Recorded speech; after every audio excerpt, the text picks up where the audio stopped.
materia y dado que él es el especialista en Derecho Civil, yo he preferido hacer un poco una presentación enlace entre el derecho internacional, que es mi especialidad, y cuál sería de alguna manera la razón y los lineamientos que pueden existir en el derecho internacional para aterrizar este artículo 12 que reconoce capacidad jurídica en el ordenamiento peruano.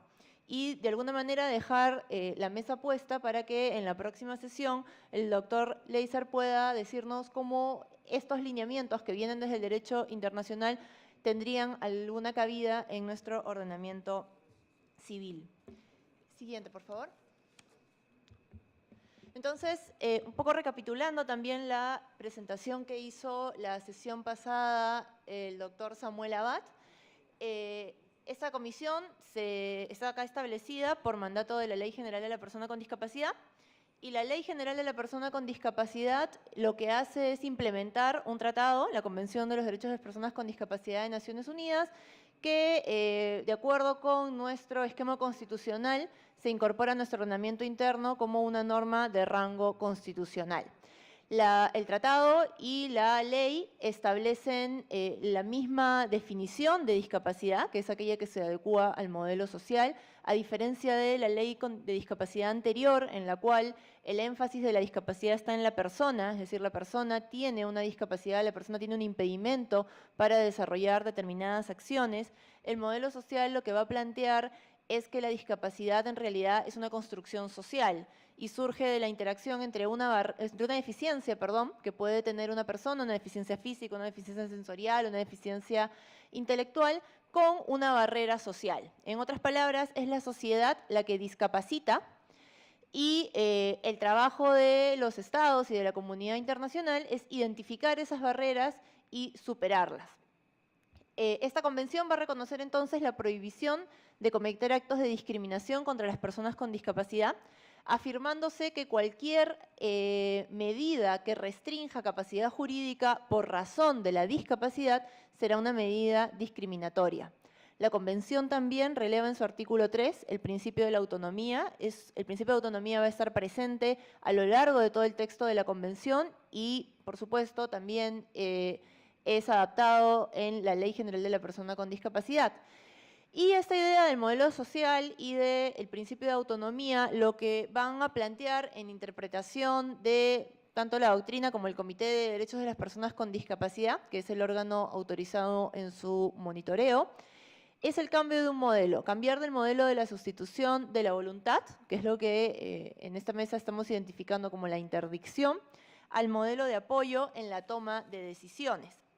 Esto, como les digo, siguiente, deriva de este artículo, que es el artículo 12 de la Convención de Derechos de las Personas con Discapacidad y que está reproducido prácticamente en el artículo 9 de la Ley General de la Persona con Discapacidad.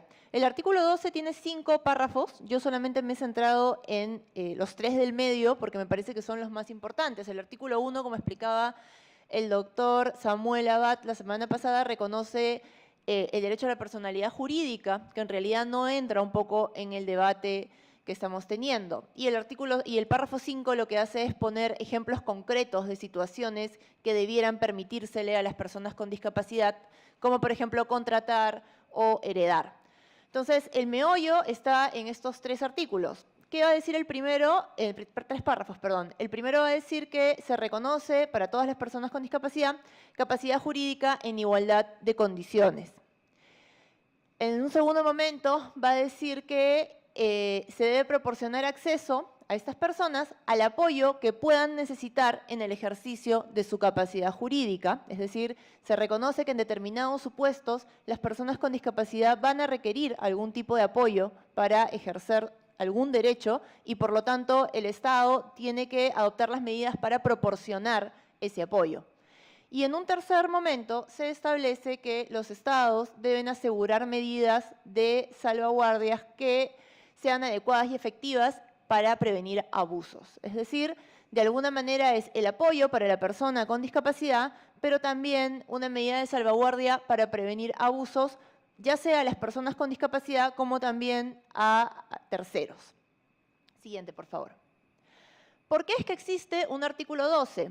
¿Por qué es que la Convención de los Derechos de las Personas con Discapacidad plantea este artículo que, como decimos los abogados, es una suerte de artículo principio que se transversaliza en el disfrute de todos los derechos, ¿no? Yo, de alguna manera similar al mandato de no discriminación, yo tengo ejercicio de capacidad jurídica para ejercer mi derecho a la salud, para ejercer mi derecho a la educación, para ejercer mi derecho a la participación política. No es un derecho en sí mismo, sino la concreción, la ejecución misma, mejor dicho, o la condición para la ejecución de ese derecho.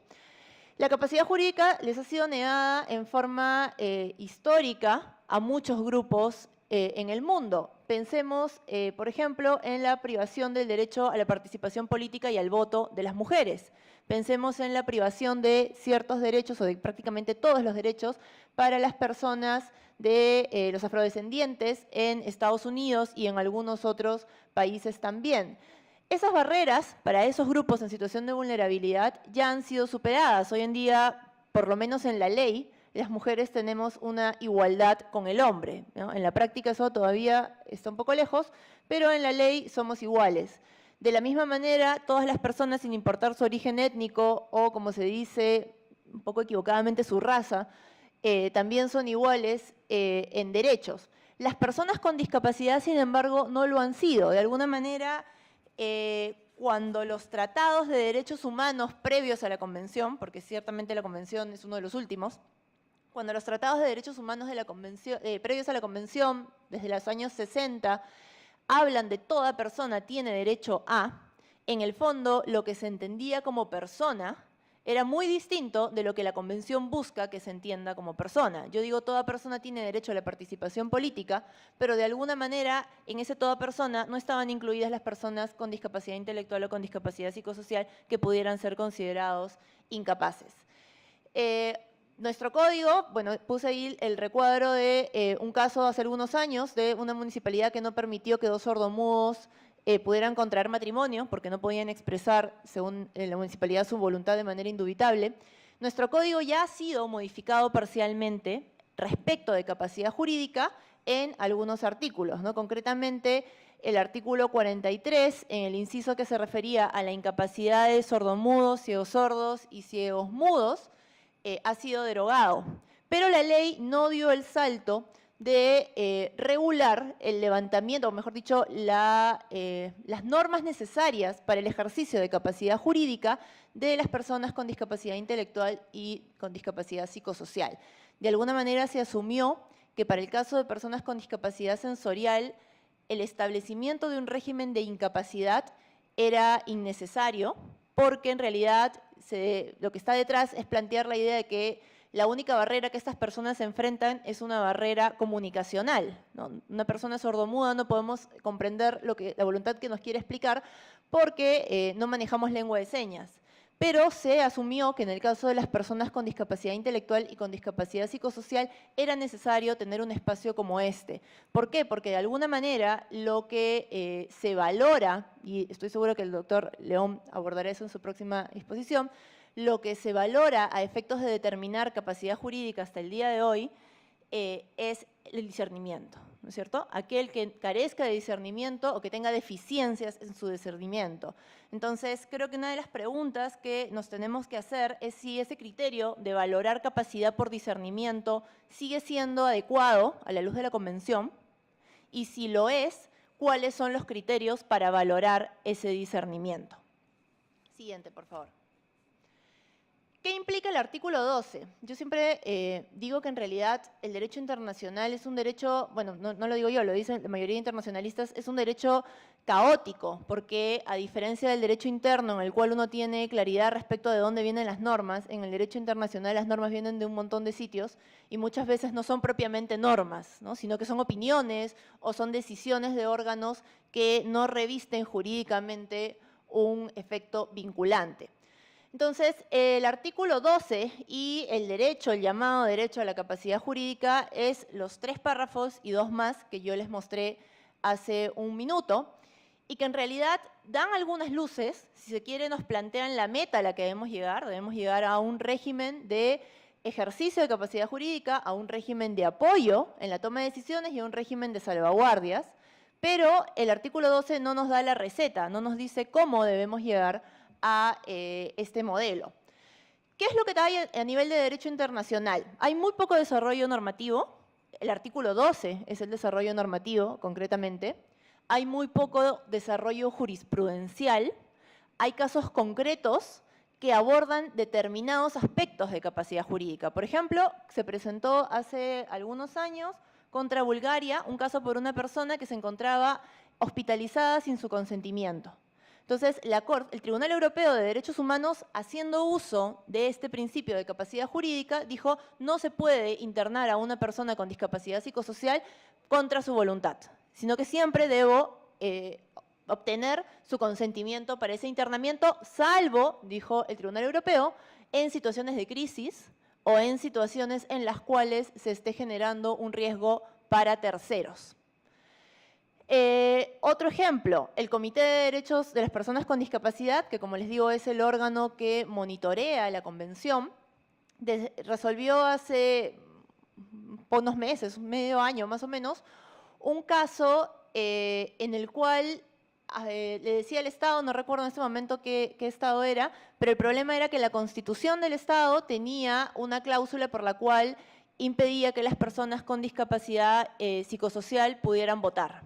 Entonces el Comité de Derechos de las Personas con Discapacidad señaló que esa cláusula era incompatible con la Convención de Derechos de Personas con Discapacidad, que consideró prevalecía sobre la norma constitucional y declaró la responsabilidad internacional del Estado. Más allá de esos ejemplos concretos, en realidad no hay más jurisprudencia. ¿Por qué? Porque en realidad la convención en términos de derecho internacional es bastante nueva. Es una convención que ha entrado en vigor en el 2008. Han pasado solo 5 años y la velocidad con la que los estados implementan las normas y la velocidad con la que los mecanismos de control internacional se mueven es bastante lenta. A nivel comparado, como ya se ha señalado en esta mesa en varias oportunidades, hay desarrollos de modelos orientados al apoyo a la toma de decisiones, pero también es importante decir que estos modelos son preconvención, en la mayoría de los casos. ¿Qué es lo más cercano y qué es lo que también quería compartir con ustedes y que además creo que el momento es propicio porque es lo que justamente se está discutiendo en este momento en las sesiones de Ginebra del Comité de las Personas con Discapacidad donde está Alberto Vázquez? Es el proyecto de observación general sobre el artículo 12 que ha trabajado el comité. Las observaciones generales son documentos que trabajan los órganos de control de los tratados de Naciones Unidas en las cuales se interpretan un artículo o una disposición del tratado que tienen a su cargo monitorear. De alguna manera es una suerte de opinión autorizada, interpretación, no quiero usar el término interpretación auténtica, pero interpretación autorizada del órgano respecto de su propio tratado. Entonces, lo que voy a mostrarles son algunas ideas, ¿no? O la propuesta, mejor dicho, que el Comité de Personas con Discapacidad de Naciones Unidas sacó a consulta. Esta no es la versión final, no necesariamente lo que estoy comentando acá va a ser lo que va a quedar en la versión final. ¿Por qué? Porque la consulta generó una respuesta de más de 50 actores, entre estados, entre organizaciones de sociedad civil, entre organizaciones de personas con discapacidad y universidades. Todos han opinado y han mandado sus comentarios, precisiones y objeciones a la propuesta que el comité presentó. Por lo tanto, estos son algunos lineamientos que podemos decir vienen de la cabeza del comité, pero no necesariamente van a estar en la versión definitiva del texto. Siguiente, por favor. Bien, a ver, ¿qué es lo que dice este texto? En primer lugar, en relación con el reconocimiento mismo de la capacidad jurídica, va a decir que la capacidad jurídica es un atributo universal e inherente a todas las personas por el solo hecho de ser humanos. De alguna manera va a equiparar este principio de la dignidad humana al reconocimiento de la capacidad. Va a decir que en otros países se utilizan determinados o distintos medios para determinar la capacidad. Por ejemplo, la condición. Con el solo diagnóstico de discapacidad, yo declaro la incapacidad de una persona. De resultado, valoro la negatividad de la decisión para la persona.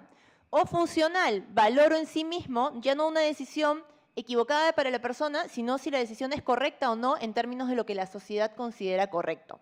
De acuerdo con el proyecto de observación del Comité de Personas con Discapacidad, cualquiera de estos tres sistemas para determinar la capacidad son contrarios al espíritu de la Convención. Como les había adelantado, el comité dice que la discapacidad o la deficiencia no deben nunca ser un motivo para negar capacidad jurídica, es decir, no está necesariamente diciendo que no se pueda negar capacidad jurídica en determinados casos. Lo que está diciendo es que la discapacidad o la deficiencia no pueden ser consideradas razones para hacerlo. Distingue, o mejor dicho, señala que la capacidad jurídica va a abarcar dos aspectos que también han sido mencionados por el doctor Abad la semana pasada, tanto la titularidad de derechos como la capacidad de realizar actos con efectos jurídicos, y va a distinguir entre capacidad jurídica y capacidad mental.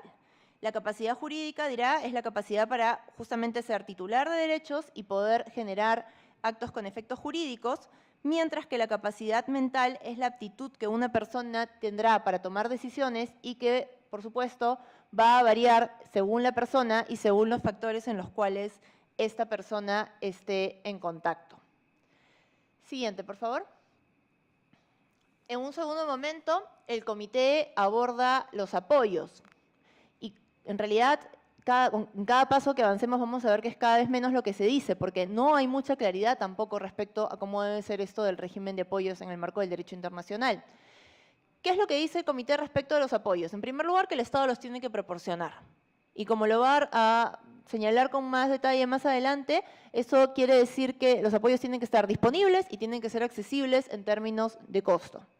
En segundo lugar, va a decir que estos apoyos tienen que respetar los derechos, la voluntad y las preferencias de las personas con discapacidad y nunca debe consistir en un apoyo que reemplace la voluntad de esa persona. Va a reconocer que el apoyo es un término amplio que engloba tanto arreglos oficiales y oficiosos de distintos tipos e intensidades y que esa intensidad va a variar según la diversidad de la persona con discapacidad. Acá creo que es importante decir que siempre se señala en el ámbito de las discusiones en foros de discapacidad que en realidad de facto ya las personas recurrimos a apoyos, ¿no? Que yo puedo necesitar un apoyo para tomar alguna decisión alguna vez o que personas con determinados tipos de discapacidad pueden requerir apoyos para la comunicación. Pero creo que el debate que se debe dar en esta mesa es cómo deben ser los regímenes de apoyo no tanto orientados hacia la accesibilidad, ¿no? Es decir, lengua de señas, sistema braille, que consistirán en términos amplios apoyos, pero que tienen una regulación más específica, sino los apoyos que se necesitan para el ejercicio de capacidad jurídica de aquellos que todavía permanecen en el Código Civil como incapaces, ¿no? Personas con discapacidad intelectual, personas con discapacidad psicosocial o, como considera el derecho, personas que no pueden discernir adecuadamente. También el comité va a reconocer que es posible, en el marco de este modelo que se propone, que las personas con discapacidad simplemente quieran que se les reconozca el derecho a la capacidad jurídica, pero que puedan rechazar el apoyo que está disponible para ellos. De alguna manera, esta afirmación del comité, y esta ha sido una de las que más objeciones ha tenido por parte de quienes han observado el anteproyecto, es si cuando hablamos de apoyo estamos hablando de un apoyo potestativo, es decir, yo puedo escoger tener el apoyo o puedo rechazar tener el apoyo, o estamos hablando de un apoyo obligatorio. Una autoridad del Estado, por definir, determinará quién requiere o quién no requiere ese apoyo. Siguiente, por favor. Y finalmente, el comité define las salvaguardias. En realidad acá no dice mucho, es más o menos una tautología. Dice que, respecto a lo que está en la Convención, ¿no? Las salvaguardias deben garantizar el respeto de la voluntad y las preferencias de las personas y proteger contra los abusos. Siguiente. Lo más interesante del borrador, café, por favor. Lo más interesante del borrador de observación son las opiniones del comité respecto de cuáles son regímenes que contravienen el artículo 12 y cuáles son lineamientos compatibles con el artículo 12. ¿Cuáles son los regímenes que, dice él, son incompatibles en función de la información que los diferentes estados le envían, ¿no? El Comité de Personas con Discapacidad monitorea los ordenamientos internos a través de reportes periódicos que diferentes estados le van enviando cada 4 años en promedio. aquellos regímenes que despojen a la persona de capacidad jurídica, aunque solo sea respecto de una decisión.